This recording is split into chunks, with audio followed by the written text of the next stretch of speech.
Buenas, la idea de la clase de hoy va a ser hablar un poco de, más o menos continuar lo que está haciendo Daniel en la teórica. Vamos a hablar un poco de la proyección estereográfica y de homografías. Entonces, para comenzar, vamos a recordar un poco qué es la construcción del plano complejo ampliado. Entonces, así como uno puede ampliar R y añadirle dos puntos en infinito, uno en más infinito y uno en menos infinito, uno en curso de análisis se convence de que añadirle estos puntos a R a veces simplifica algunos argumentos o hace un poco más cómoda la notación. Vamos a tener algo similar en C. En C uno amplía el plano complejo añadiendo un único punto en infinito. ¿Ok? Y la forma de pensar a este plano complejo ampliado de forma geométrica, una de las, o quizás la única que es realmente útil, es la de la esfera de Riemann mediante la proyección estereográfica. La esfera de Riemann es simplemente un nombre rebuscado para referirnos a la esfera unitaria de R3 cuando uno piensa en ella como una identificación del plano complejo ampliado. Entonces, recordemos cómo funciona la proyección estereográfica. La idea es la siguiente. O sea, lo que digo es que usualmente visualizamos el plano complejo ampliado como la esfera unitaria en R3. ¿Y cómo es que identificamos estas dos cosas? Mediante la proyección estereográfica, que es un mapa geométrico bastante bonito, que voy a recordar su construcción en este dibujo. ¿Okay? La idea para la proyección estereográfica es la siguiente. O sea, la proyección estereográfica es una función, mejor dicho, es la función pi de la esfera en el plano complejo ampliado, que está definida del siguiente modo. Nosotros tenemos, por un lado, la esfera en R3, una cosa así, y queremos decir a dónde mandar un punto de la esfera, y la imagen tiene que ser en el plano complejo, o el infinito. ¿Okay? Entonces vamos a pensar al plano complejo como el plano de R3 de coordenadas z igual 0, que es el que divide a la esfera en dos hemisferios. ¿Okay? Entonces, en la esfera uno tiene un punto distinguido, que es el polo norte, que anda por ahí, que es el punto de coordenadas 0,0,1. ¿De acuerdo? Entonces, supongamos por un momento que quiero definir la imagen por pi de un punto x y z de la esfera, que no es el polo norte. Entonces, el punto x y z vivirá por algún lado de la esfera, digamos que es el punto verde que vive por ahí. Como el punto verde no es el polo norte, existe una única recta que conecta al norte, al polo norte, con el punto verde, ¿okay? Que es la recta que voy a dibujar en azul. Es algo así. Uy, salió medio grosso. Ok, y esa recta, justamente como el punto verde no es el polo norte, tendrá algún punto de intersección con el plano z igual 0, ¿okay? Que será este punto que dibujo en amarillo.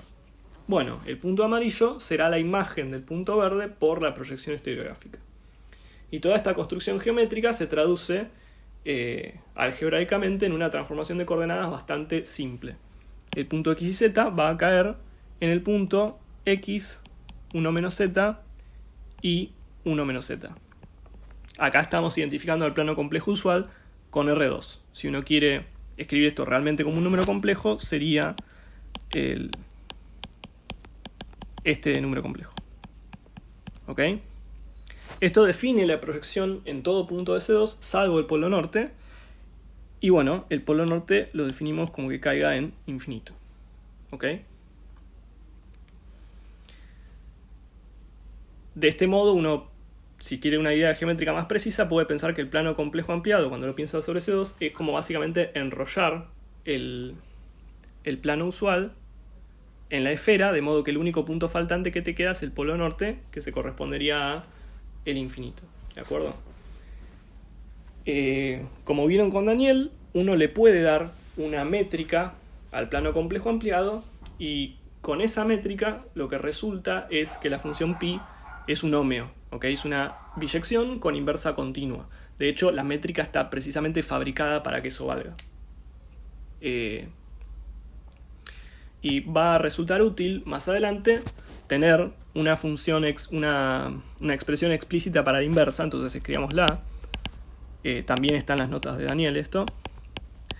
Pero la inversa precisamente está dada, bueno, el infinito ya sabemos que tiene que parar en el polo norte. Y si uno tiene un complejo usual de la pinta U más I B, esto deberá caer en el punto de la esfera de coordenadas 2U sobre U cuadrado más B cuadrado más 1. Espero que se note la diferencia entre mis U's y mis B's. Esto es U cuadrado más B cuadrado más 1. Y la última coordenada es U cuadrado más B cuadrado menos 1 sobre U cuadrado más B cuadrado más 1. Este punto tiene norma 1, así que pertenece a la esfera unitaria y todo funciona más o menos bien.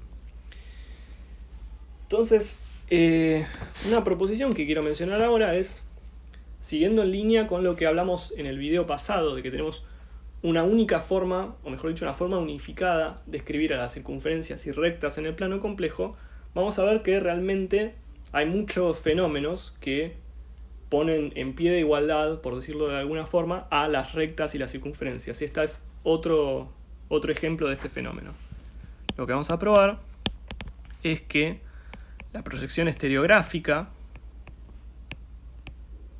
pi, le pusimos, manda círculos de S2, de la esfera unitaria, en círculos y rectas del plano complejo. Entonces, manda... En rigor debería decir circunferencias en vez de círculos, pero para mí son intercambiables las dos. Manda círculos en la esfera unitaria a círculos y rectas del plano complejo. Entonces, antes de probar esto, hagamos un intento de dibujo o idea geométrica, porque finalmente este enunciado es totalmente geométrico. La idea es algo así. Uno tiene la esfera unitaria, ponele que eso es una esfera. Por acá estará el polo. Y supongamos que uno tiene un círculo en la esfera unitaria, y digamos que ese círculo es uno que pasa por el polo norte. Entonces, entonces será algo más o menos así. Ponele. Bueno, ese parece ser lo mejor que puedo hacer con el lapicito de esto. Entonces, imagínense que eso es un círculo que pasa por el polo norte, y voy a mirar la imagen por la proyección estereográfica de los puntos que están en este círculo rojo. Entonces, tendré que mirar puntos como estos que estoy marcando en azul. La imagen de estos puntos en azul por la proyección estereográfica serán el resultado de trazar segmentos de recta que pasen por ellos y mirar su intersección con un plano que estará más o menos a esta altura.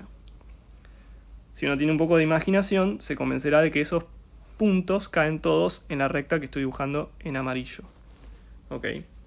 Obviamente este dibujo es pésimo, así que les recomiendo, en vez de mirar esto, hacer sus propios dibujos con un poco más de cuidado en papel, y mejor aún, que entren al enlace que en el comentario del video está marcado con un asterisco entre paréntesis, donde van a poder entrar a un applet de matemática que les permite mirar cómo es la imagen justamente de círculos en S2 que ustedes disponen cómo está puesto dentro de la esfera, y pueden ir jugando, modificando los parámetros y ver cómo se modifica la imagen de esto a partir de la proyección. Una vez que se hayan convencido de cómo funciona esto, habrán observado seguramente que los círculos de S2 que caen en rectas del plano son precisamente los que pasan por el polo norte, y los que no pasan por el polo norte son los que caen en circunferencias del plano complejo. ¿Ok? Entonces jueguen un poco con ese applet hasta que encuentren la intuición geométrica atrás de esto, y ahora vamos a probar, a dar una demo formal, si se quiere esto. Entonces, el primer paso de la demostración es la observación de que cualquier círculo en la circunferencia, en S2, es la intersección de la circunferencia con un plano P, y voy a escribir la ecuación del plano de forma genérica de ecuación, digamos, ax más bi más ez igual d. ¿Ok? Entonces, buenísimo, si tengo un círculo en S2, lo pienso como que es cortar a S2 con un plano. Cualquier círculo de S2 se puede describir así que no estoy en pérdida de generalidad. Bueno, la segunda observación que voy a necesitar es la siguiente.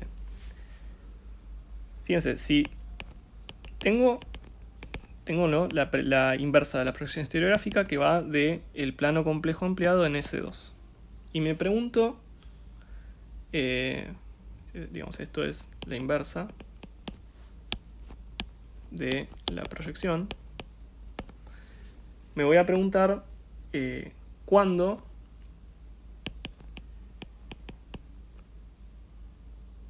la preimagen de un punto U más IB pertenece a el plano P. ¿Ok? Es decir, cuando U más IB, cuando tomo la inversa por la proyección, cae en el círculo. Y bueno, justamente por la formulita que dimos hace un rato, la preimagen de un punto así no es otra cosa que, bueno, la fórmula que teníamos, ¿no? 2u, u cuadrado más b cuadrado más 1, 2b, u cuadrado más b cuadrado más 1, y finalmente u cuadrado más b cuadrado menos 1, u cuadrado más b cuadrado más 1. ¿Bien? Entonces, este punto, ¿cuándo está en P? Y bueno, cuando satisface la ecuación que marco en rojo.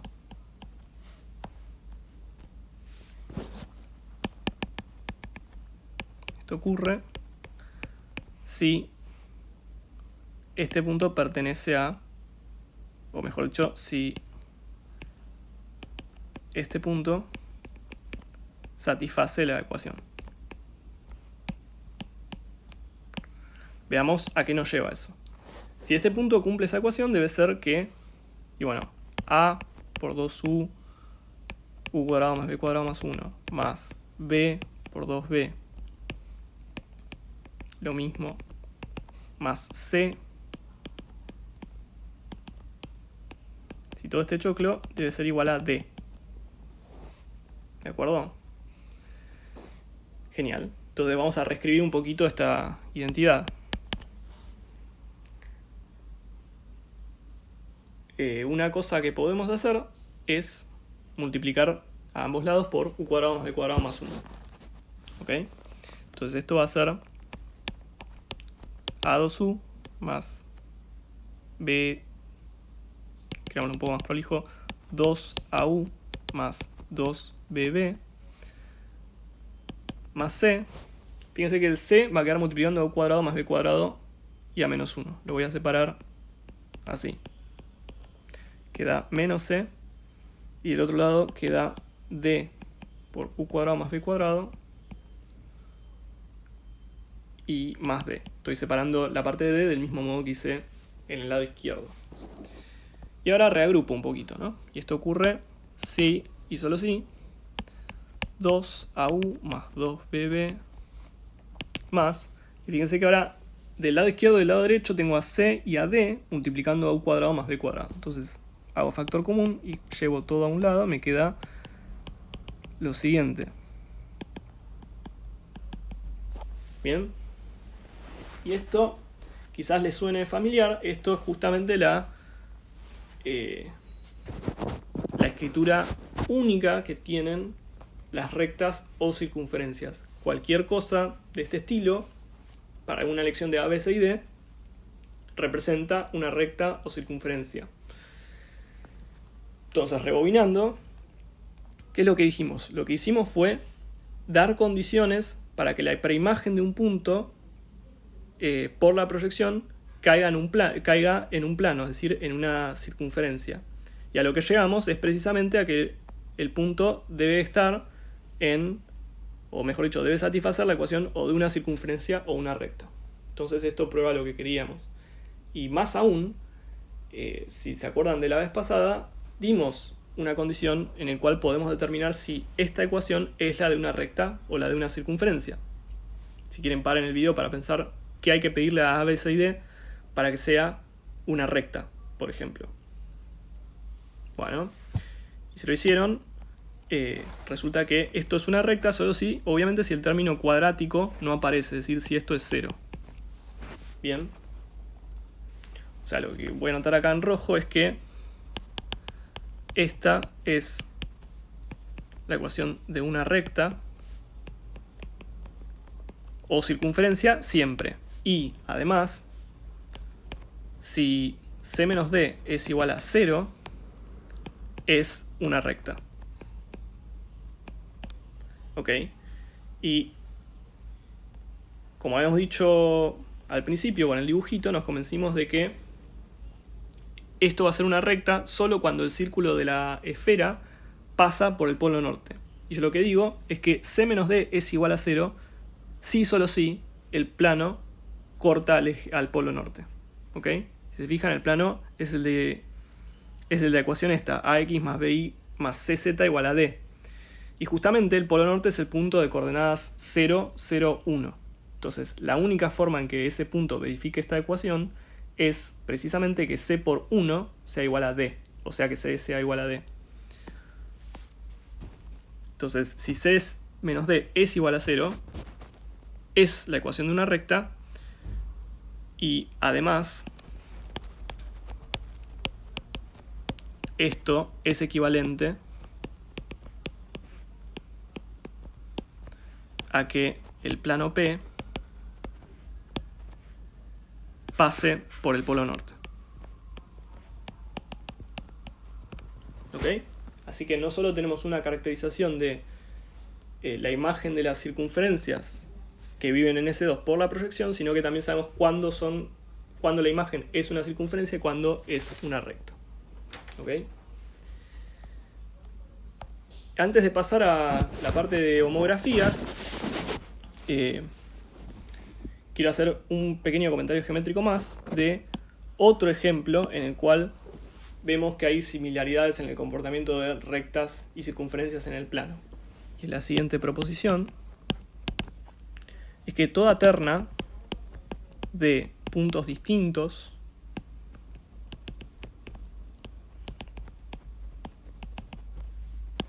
en el plano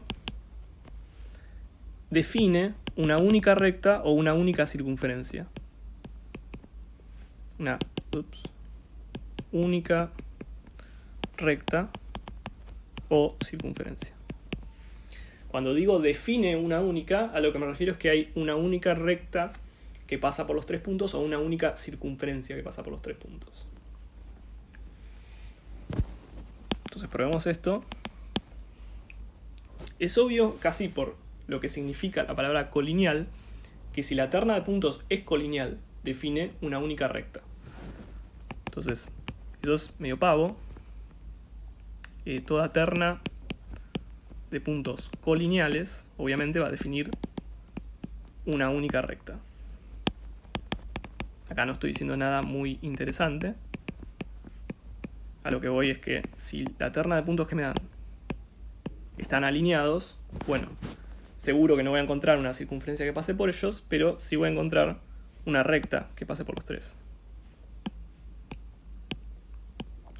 La pregunta o el contenido realmente interesante de este resultado es qué pasa cuando los puntos no son colineales. Entonces basta ver que toda terna de puntos no colineales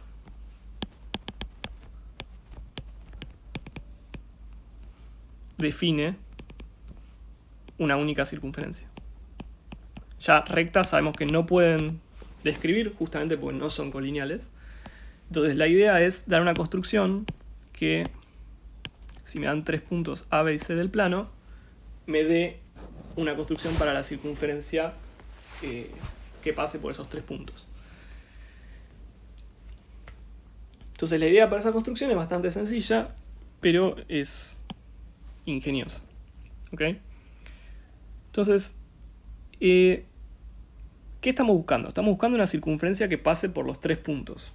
Entonces, el centro de esa circunferencia debe ser un punto del plano que equidiste tanto de A como de B como de C. ¿Ok?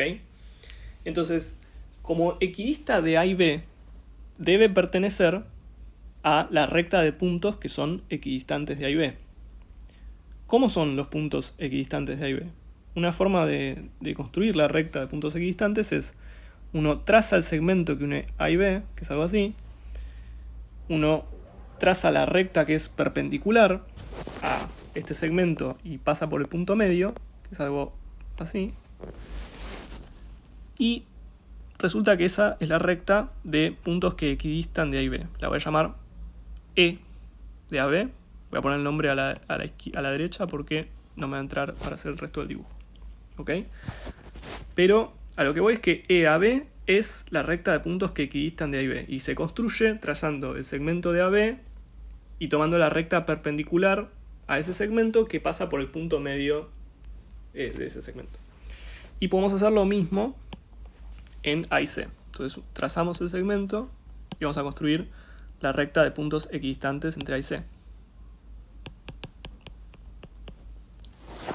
Bien, entonces yo afirmo que esta construcción en general me da dos rectas EAB y EAC que no son paralelas. Y no son paralelas justamente porque el segmento AB no es paralelo a AC, porque los tres puntos no son colineales. ¿De acuerdo? Entonces, como los dos segmentos AB y AC no son paralelos, sus perpendiculares tampoco son paralelos, y en consecuencia EAB y EAC son rectas que no son paralelas y entonces tienen un punto en común. De hecho, un único punto en común. Y justamente ese punto en común, que es el punto verde, es un punto que está en la intersección de ambas rectas. Entonces es equidistante de A y de B, pero también de A y de C. Entonces equidista de los tres puntos. Bien. Entonces ese es el centro para la circunferencia que queremos. Y obviamente el radio será la distancia de ese punto, al que voy a llamar U, y la distancia entre U y A, por decir algo. ¿Ok? Obviamente no me va a salir el dibujo, pero la circunferencia será algo así. Y sigue. ¿Ok? Fíjense que esto, además de ser una construcción bonita, es realmente una construcción. Esto es súper explícito, y si uno quisiera, si yo te doy 3 puntos, podés dar una formulita explícita para la circunferencia que determina. Si quieren un ejercicio para ver si comprendieron bien la construcción, sería hallar la circunferencia determinada por no sé, 3 puntos que no sean colineales, que es el origen, el punto 1, 0 y el punto 2, 2. ¿Ok? Nada, lo único que tienen que hacer es hacer todos los pasos de esta construcción, que son súper constructivos y explícitos. Se puede hacer todo y todas las cuentas en detalle. Bueno, pasemos ahora a hablar de homografías. En algunos libros o en internet figuran bajo el nombre de transformaciones de Möbius. En especial, no sé por qué, pero en la literatura en inglés normalmente no usan el nombre de homografías. Es medio raro encontrarlo así. Así que probablemente si quieren googlear cosas del tema, les convenga más buscarlo como transformaciones de Möbius. Entonces, la idea es que las homografías son una familia de funciones del plano complejo ampliado en sí mismo. Son particularmente sencillas, pero tienen una estructura geográfica muy rica y vienen motivadas por una idea geométrica bastante natural. Entonces, primero demos la definición. Una homografía phi del plano complejo ampliado en sí mismo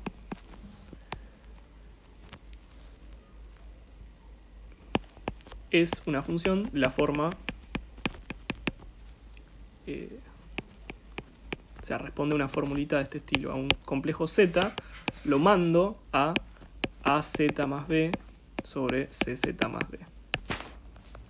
¿Okay? Esto es una fórmula que tiene sentido para cualquier número complejo, y para el infinito también tiene sentido porque uno uno amplía las definiciones de la aritmética usual para que tengan sentido en el infinito también.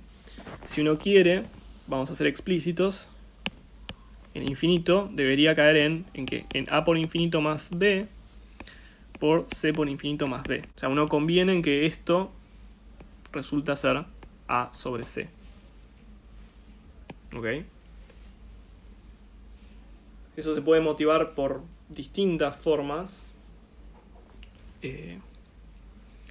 Una de ellas es, por ejemplo, considerar la imagen de Z por una homografía, hacer tender Z a infinito, y la única extensión continua de esto resulta ser la que manda al infinito a A sobre C. Y como vamos a creer que las homografías sean continuas, bueno, ponemos esta definición así.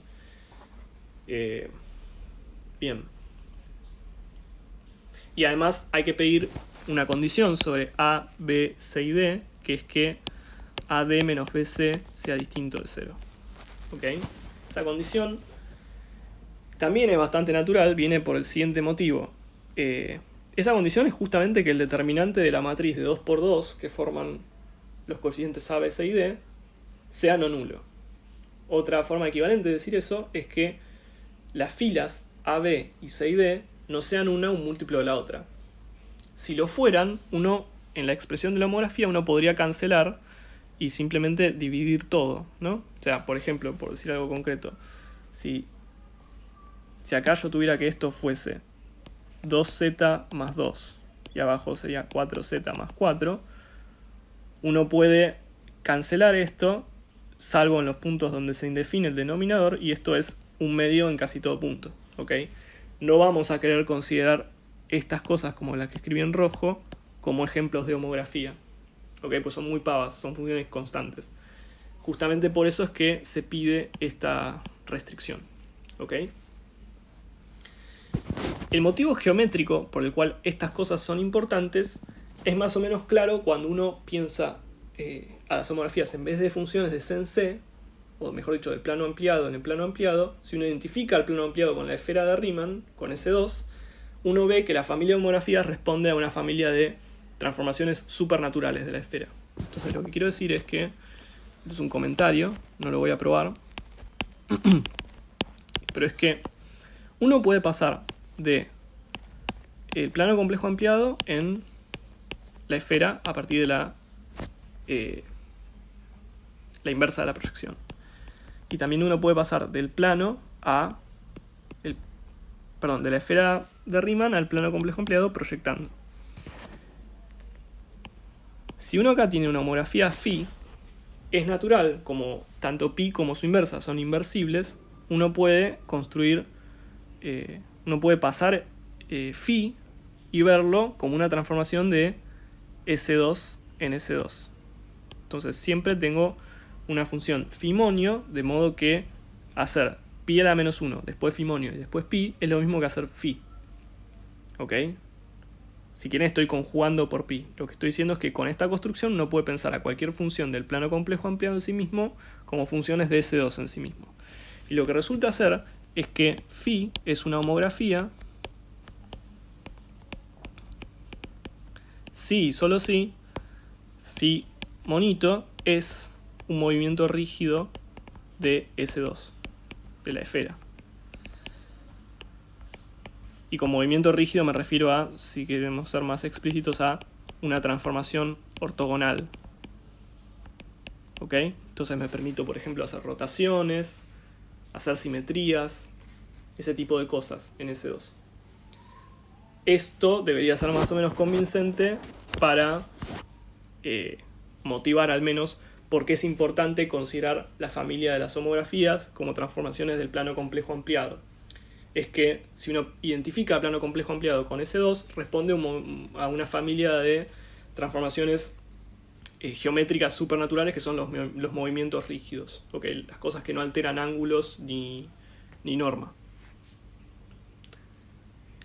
Además, otra cosa simpática de esto es que con Daniel vieron que las homografías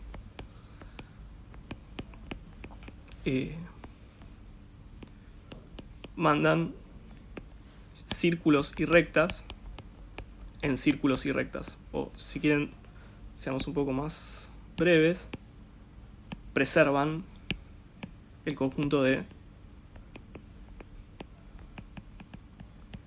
círculos y rectas. Ojo, no estoy diciendo que los círculos vayan a parar a círculos por homografías y que las rectas vayan a parar a rectas. Lo que es cierto es que los círculos pueden ir a parar o bien a círculos o bien a rectas. Y del mismo modo las rectas pueden ir a parar a rectas o a círculos. Eso, una vez que uno estudia esto mediante este diagramita de acá, es más o menos obvio, ¿no? ¿Por qué? Porque una circunferencia o recta en el plano complejo ampliado, a partir de la proyección estereográfica, se corresponde con una circunferencia de S2. Y los movimientos rígidos de S2, que son simplemente rotar la esfera o tomar simetrías en la esfera, obviamente mandan círculos de la esfera en círculos de la esfera. Y finalmente, cuando tomo proyección estereográfica nuevamente, ese círculo en la esfera va a parar a un círculo o una recta en el plano. ¿Ok? Así que este tipo de... la idea de que las homografías se corresponden a movimientos rígidos de la esfera da un montón de intuición geométrica de cómo se porta, un poco más precisamente, de cómo es el comportamiento de una homografía en general. Algunas observaciones pavas, o no tan pavas, pero que son importantes, que son una cuentita nomás y están de ejercicio en la guía, es que las homografías son inversibles y que son cerradas por composición. Eso quiere decir que si agarrás una homografía y la compones con otra, obtenés una tercera. Y cualquier familia de funciones que verifique estas dos condiciones es un grupo. Entonces, las homografías forman un grupo. ¿De acuerdo? Los otros axiomas de grupo, que son la asociatividad de la composición, ya eso es algo automático, pues son funciones. La composición de funciones es asociativa. Y una observación que voy a usar, pero pruébenlo, es un ejercicio de la guía, es el ejercicio 30, es la siguiente. Si yo represento a una homografía T sub A, digamos, esta es una homografía, la pinta AZ más B, CZ más D. Yo la represento usando la matriz A, que es la matriz de coeficientes, ¿no? O sea, la matriz A, B, C, D. Bueno, entonces resulta que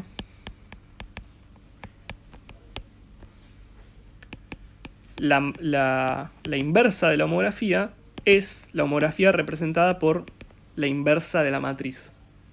¿Ok? Entonces, por ejemplo, si quieren hallar la inversa de la homografía AZ más B, CZ más D, lo que hacen es agarran la matriz ABCD, la invierten como matriz, y ahora ponen los coeficientes de esa matriz en, digamos, en la formita que tiene la homografía. Espero que se entienda eso. Y del mismo modo esto se porta bien con la composición. Si yo compongo la homografía determinada por A con la determinada por B, eso resulta ser la homografía determinada por la multiplicación de las matrices correspondientes. Esto, si hicieron álgebra 2, es lo que se llama un morfismo de grupo. O sea, hay un morfismo de grupos de las matrices de 2×2 con coeficientes complejos en las homografías. Piensen cuál es el núcleo si hicieron álgebra 2. Y si no, no es muy importante. Lo que quería hacer ahora es recordarles que en la teórica vieron que dados tres puntos distintos, o sea, mejor dicho, dados una colección de 3 puntos diferentes y otra colección de 3 puntos diferentes, hay una única homografía que manda los primeros en los segundos. Entonces, seamos un poco más explícitos en eso. Si yo tengo 3 puntos diferentes, Z1, Z2 y Z3, y 3 puntos diferentes W1, W2, W3, son puntos del plano complejo ampliado, o sea, vale que sean en infinito. Entonces existe una única homografía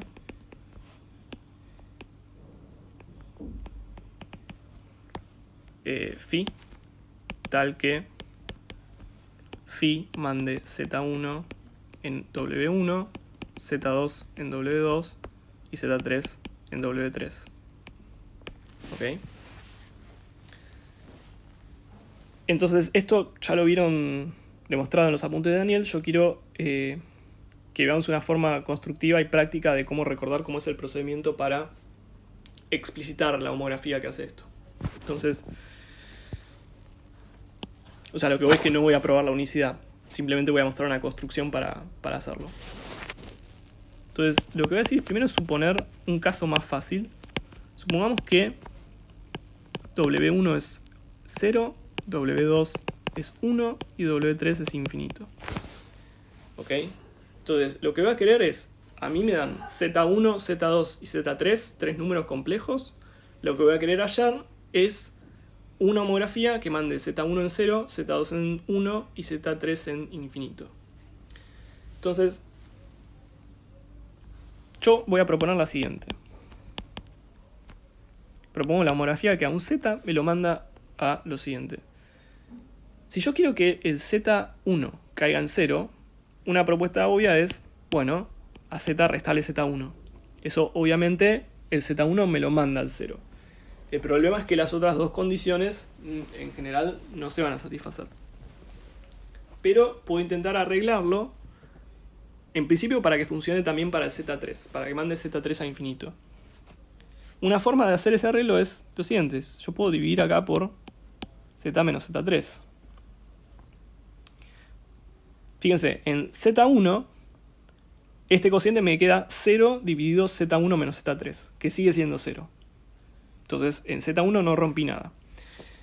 Y en Z3 me queda Z3 menos Z1 dividido 0. Eso convenimos con las convenciones estas que mencioné de la aritmética en el plano complejo ampliado, que eso resulta ser infinito. Ok, entonces ya verifiqué que Z1 vaya a parar a 0 y que Z3 vaya a parar a infinito. Me falta garantizar que el Z2 vaya a parar a 1. Pero bueno, ¿a dónde va a parar Z2? Va a parar a Z2 menos Z1 dividido Z2 menos Z3. Y eso puedo multiplicar por el inverso multiplicativo de eso. Y, o sea, multiplico por este numerito. Esto de acá que estoy poniendo acá es un número, no tiene variables. ¿De acuerdo? Entonces ahora el Z2 va a parar a 1 por esta fórmula. Y fíjense que como lo único que hice fue multiplicar por este número, que es un número complejo, el número es todo, no solo el denominador, es toda esta expresión. Obviamente la imagen de Z1 sigue siendo 0, porque 0 multiplicado por un numerito es 0. Y la imagen de Z3 sigue siendo infinito, porque infinito por un número también convenimos que es infinito, si ese número no es 0. Entonces, buenísimo. Esto me soluciona el trabajo cuando W1, W2 y W3 son 0, 1 e infinito respectivamente. Entonces, ¿cómo lo hago en general? O sea, si ahora quiero una homografía que mande, como en el enunciado, ZI a WI, y bueno, lo que puedo hacer es construyo una que mande Z1 en 0, Z2 en 1 y Z3 en infinito. A esta la llamo phi. Y también construyo una que haga lo mismo con los Ws. Esto es 0, este en 1 y este en infinito. Se llamará psi. Entonces, finalmente, la homografía que realmente quiero, la homografía que busco, no es otra cosa que, y bueno, hacer primero phi y después componer con la inversa de psi. ¿De acuerdo? Entonces la gracia es que todo esto ahora es bien explícito todo. ¿A qué me refiero con esto?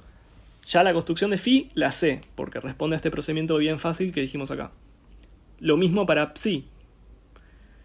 Y si yo quiero la inversa de psi, que es lo único que me hace falta, bueno, hago el truquito que me dice la observación, que me describe cómo se porta la inversa de la homografía a partir de los coeficientes. Es simplemente invertir una matriz de 2×2 y ya. ¿De acuerdo? Entonces hagamos un ejemplito de cómo es una cuenta de este estilo. Un ejemplo. quiero buscar, hallar, una homografía, o mejor dicho, la homografía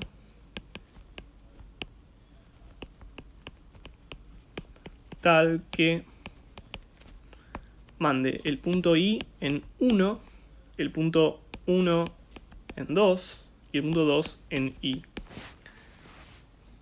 Bueno, es una buena idea que pausen el video, intenten hacerlo por cuenta propia y después vuelvan a ver la resolución.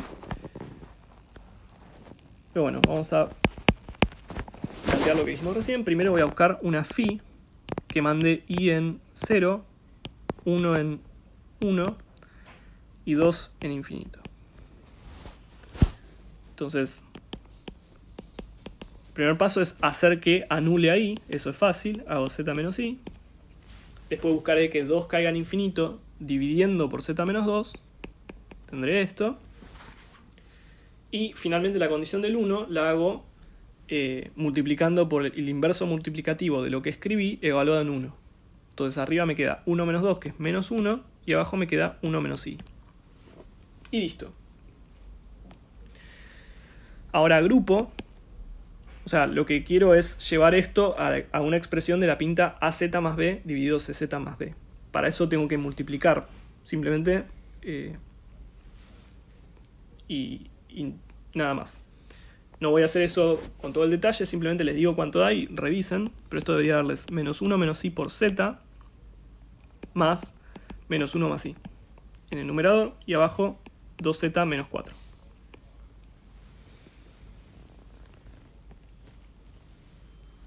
Si llegan a una expresión distinta, revisen que quizás también está bien, porque puede ser que multipliquen y dividen por el mismo número abajo y arriba y llegan a lo que puse yo acá. ¿Ok?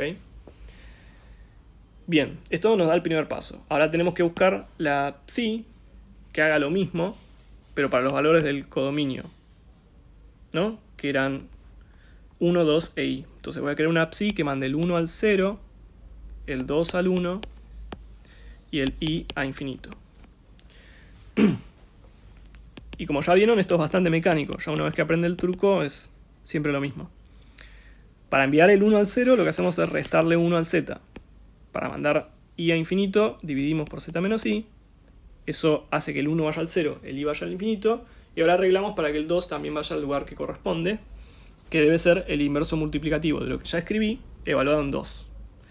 Eso es 2 menos i dividido 2 menos 1, que es 1. Bien, entonces esto es igual, y de nuevo voy a reagrupar y dejarle la verificación a ustedes, que esto es 2 menos i por z menos 2 menos i dividido z menos i. Bueno, obviamente esta verificación es más fácil que la otra porque no hay que hacer casi nada. Bien, entonces, ¿qué es lo que queremos ahora? Queremos la composición entre phi y la inversa de psi. Entonces, queremos, si la menos 1, como está un phi. Entonces, esa homografía, lo que digo, es que es representada por cierta matriz. ¿Qué matriz? Y bueno, es lo que decía la observación, ¿no? Es representada por la matriz M sub si a la menos 1 como estamos en phi. Cuando me refiero a M me voy a referir a la matriz cuyos coeficientes representan la homografía que estoy discutiendo, ¿no? Y la observación me dice que esto se porta bien respecto a la inversión y a la composición. Entonces esto es la matriz de psi a la menos 1 multiplicada por la matriz de phi. ¿Ok? Y ahora lo único que uno tiene que hacer es escribir explícitamente qué son estas matrices. La matriz de psi a la menos 1 va a ser 2 menos i menos 2 más i, 1 menos i, todo a la menos 1, y la otra es menos 1 menos i, menos 1 más i, 2 menos 4. ¿Ok? Hagan la cuenta y van a llegar finalmente a que queda este choclo, que es 3 más 4i sobre 5 en la primera coordenada, menos 11 menos 8i sobre 5 en la segunda, 4 más 7i sobre 5 en la tercera, y menos 8 menos 9i sobre 5 en la cuarta. Bien. Entonces esta es la matriz que representa a la homografía que me interesa. Entonces escribamos explícitamente qué es. Entonces esto va a ser la homografía de la pinta AZ más B sobre CZ más D, donde A, B, C y D son los coeficientes de esta matriz. Si yo escribiese eso directamente, todos los divididos 5 del numerador se cancelarían con los divididos 5 del denominador. Entonces voy a escribir los coeficientes de esta matriz olvidándome de todos los 5 porque va a representar la misma transformación. ¿Okay? Entonces esto termina siendo esto, menos 11 menos 8i dividido 4 más 7i por z, esta es una z, no un 7, menos 8 menos 9i. Y esto me da la homografía que buscaba. Si quieren pueden verificar que esta homografía realmente hace lo que dije que hace sobre los 3 puntos del enunciado. Ejercicio les dejo para pensar, porque en los casos que dije no explicité cómo sería. De hecho, la construcción que di funciona justo cuando ninguno de los zetas es infinito. Hay que tener un poco de cuidado porque hay que ver si la construcción que hice arriba sigue funcionando o no. Cuando digo la construcción me refiero a esta cuantita de por acá. Mi pregunta es, si alguno de los ZI es infinito, ¿qué cambia? Entonces, ejercicio, pensar qué pasa si quiero hallar una homografía tal que Z1 vaya al 0, Z2 vaya al 1 y Z3 vaya al infinito si algún ZI es infinito. También se puede, pero mi pregunta es si la construcción que hice arriba funciona tal cual o hay que modificarle algo. Bueno, para terminar, quiero hacer un último ejercicio más de homografías. Y el ejercicio dice lo siguiente. Quiero describir la imagen de cierta región por cierta homografía. La región será un disco de la pinta, son los zetas en el plano complejo, tales que la distancia al punto 2 es menor o igual que 2. ¿Okay? Quiero describir la imagen de esta región por la homografía dada por la formulita siguiente, que es f de z igual a z dividido 2z menos 8. ¿Ok?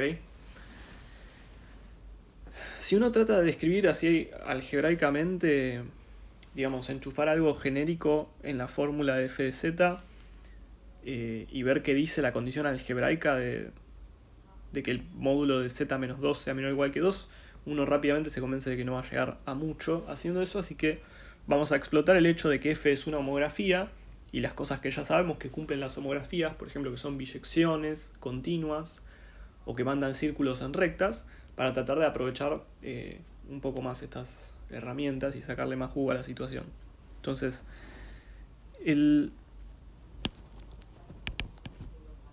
la región que nos interesa es un disco centrado en el punto 2 de radio 2. ¿Ok? Entonces, si hacemos un dibujo, si este es el eje, por acá estará el centro del círculo, que es 2. Algo así.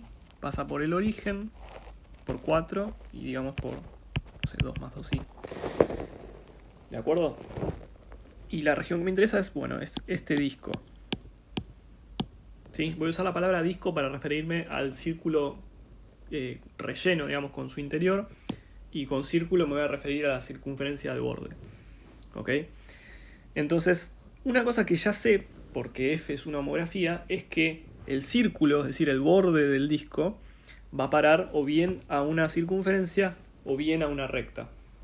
Entonces, y más aún, ya vimos que la imagen de 3 puntos ya me dice qué circunferencia o qué recta es, porque 3 puntos determinan unívocamente una circunferencia de una recta. Entonces uno puede calcular, y por ejemplo, f de 4, fíjense que 4 anula el denominador de f, entonces esto es infinito.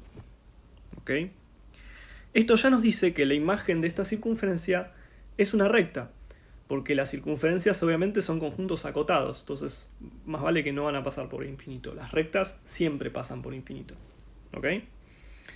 Entonces este hecho ya nos dice que la imagen del borde del disco es una recta.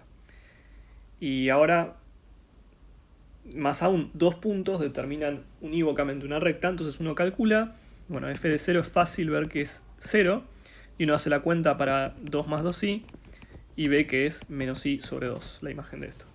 Entonces la imagen de la circunferencia de borde es la recta que pasa por 0 y por menos i sobre 2 que andará por acá. Entonces la recta de imagen del borde no es otra cosa que el eje imaginario. ¿De acuerdo? Entonces escribamos esto. Lo que tenemos es que la imagen del borde del disco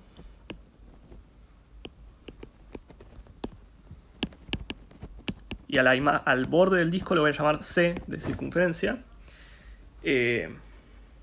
es el eje imaginario, que voy a llamarlo in. Bien, entonces ahora viene la siguiente observación. O sea, esto me describe ya dónde cae el borde, pero no me dice nada de dónde cae el interior. Bueno, pero observen lo siguiente. Yo sé que la homografía es una biyección del plano complejo ampliado, y en particular, si restrinjo y correstrinjo el dominio adecuadamente, esto sigue siendo una biyección, ¿no? Yo ya sé que la circunferencia va a parar al eje imaginario. Bueno, si saco la circunferencia y saco el eje imaginario, sigo teniendo una biyección de este estilo. ¿Ok? Entre C menos la circunferencia y C menos el eje. Y esto sigue siendo una biyección continua, ¿no? Porque es simplemente la restricción de algo que ya era continuo. Pero ahora bien, este conjunto, C menos la circunferencia, es un conjunto con dos componentes conexas. Una componente conexa es el interior del disco y otra componente conexa es el exterior. Y lo mismo este otro conjunto. Esto tiene dos componentes conexas. Una es, digamos, la parte de puntos, parte real menor o igual que 0. Y la otra es la parte de puntos con parte real positiva. ¿Ok? Y como una función continua manda conexos en conexos, y ya sabemos que esto es una biyección, no le va a quedar otra que mandar el interior del disco a uno de estos dos hemisferios y el exterior al otro. Entonces, con evaluar cualquier punto del interior del círculo, como por ejemplo el centro, y ver en qué componente cae, ya nos aseguramos a dónde van a parar todos los otros puntos. ¿Ok?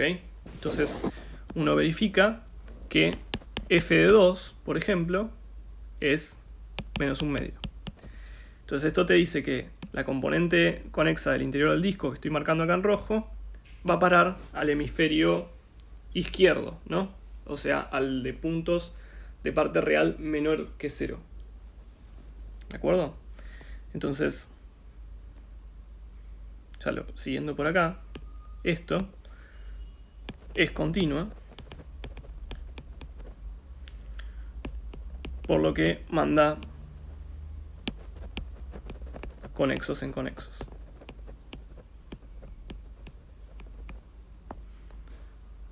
Y como es biyectiva,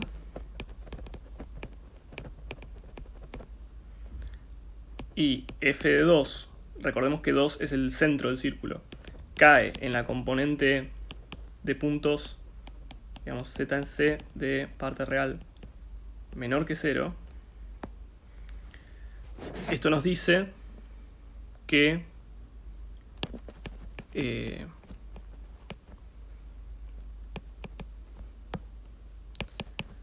la imagen por f del interior del círculo es justamente la de los puntos de parte real negativa.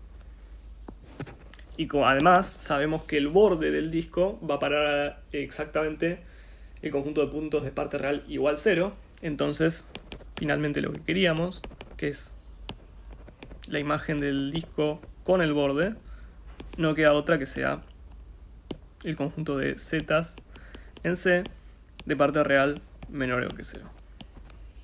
En general, este truco de ver dónde va el borde de una región y después hacer algún argumento de conexión es bastante típico cuando uno quiere entender cómo transforma una homografía a alguna región. En particular cuando son regiones descritas por un círculo o por rectas o por poligonales. Esa es una idea que más o menos funciona bastante bien. Bueno, eso es todo por hoy.